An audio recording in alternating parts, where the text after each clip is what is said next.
सही अर्थों में वही वीर रस है। और इस देश के ऐसे बहुत कम कवि हैं जिनको सुनने से रोमावलियां पुलकित हो जाती हैं। वो एक परिष्कृत विचार है, उन विचारों का सार है। सार के लिए जरा जोरदार तालियां बजा दें इस देश के महनीय उद्भट कवि भाई वेदव्रत वाजपेयी जी के लिए। बहुत बहुत स्वागत। उनके पास में जो उपस्थित है मित्रों, मैं उनके बारे में एक बात कहूंगा, एक सेंटेंस कहूंगा। इस वीर रस में आप सुनेंगे, वेदव्रत वाजपेयी जी को सुनेंगे, अन्य लोगों को भी सुनेंगे, लेकिन उनके बारे में मैं इतना कहूंगा कि वो देश के एकमात्र वीर रस के गांधीवादी कवि हैं। वो उत्तेजना नहीं बरसाते। मैं कहूंगा उजले को अगर लाल रंग से गुणा कर दिया जाए तो उनकी कविताओं का रंग बनता है। शशिकांत यादव के सम्मान में जोरदार तालियां। हमारे बीच में देवास से पधारे हैं, उस देश के बहुत श्रेष्ठ संचालक हैं, उनकी उपस्थिति को मैं रेखांकित करता हूं। और उनके पास में जो बैठा है, अनु जी के पास में जानी बैरागी बैठा है। ऐसा लग रहा है जैसे मर्सिडीज के पास में जुगाड़ पार्क कर दिया है। जानी बैरागी एक वर्सटाइल कवि है मित्रों। हिंदी वाचिक परंपरा का वो ऐसा कवि है कि वो बस का टिकट लेता है, धौलपुर रेलवे स्टेशन जाता है और कुली से पूछता है ये बाड़ी बसेड़ी जाने वाली फ्लाइट कौन से प्लेटफॉर्म पर आएगी। वो कहां से शुरू होता है, कहां तमाम होता है।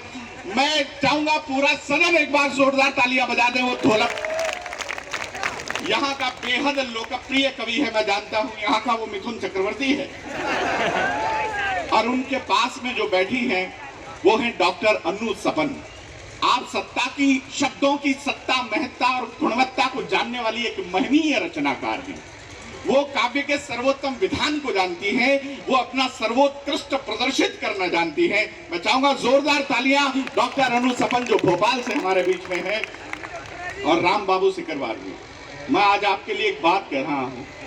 17वीं शताब्दी में अलेक्जेंडर पोप ने एक पैरोडी का महाकाव्य लिखा था, the rape of the lock.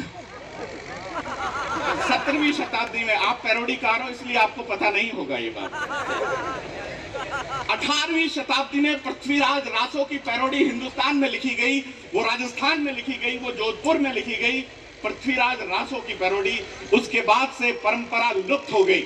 मैं उसे धौलपुर का, पूरे हिंदुस्तान का सैमुअल बटलर कहता हूं, जिसने हुडी ब्राज जैसा बड़ा ग्रंथ पैरोडी का लिखा। पैरोडी की विधा क्या होती है, राम बाबू सिकरवार से लोग सीखते हैं। मैं चाहूंगा आप अपने लाडले के सम्मान में एक बार जोरदार तालियां बजा दें। मेरा नाम संजय झाला है।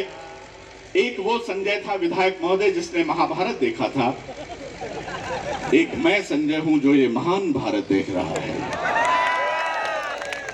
उसमें और मुझ में केवल इतना सा अंतर है, उसके सामने एक धृतराष्ट्र था, मेरे सामने ... है। लेकिन मैं, आइए मित्रों, मैं शब्द की शक्ति से आपको अवगत कराता हूं। मां वीणा पाणी के स्तवन के लिए, उनके आराधन के लिए, उनके वंदन के लिए मैं आमंत्रित करता हूं। मित्रों, कहा है कोश में होते हैं शब्द बहुत, किंतु कोश को कविता कहा जाता नहीं, और काव्य है शब्दों का संयत प्रकाशन, बिन कहे जिसको रहा जाता नहीं। आज यहाँ शब्दों का संयत प्रकाशन होगा। मां सरस्वती की आराधना में, उनकी वंदना में हम लोग सम्मिलित होते हैं। मैं 4 पंक्तियों के साथ में उन्हें आमंत्रित करता हूं कि मानस भवन में आर्यजन जिनकी उतारे आरती, भगवान भारत वर्ष में गूंजे हमारी भारती।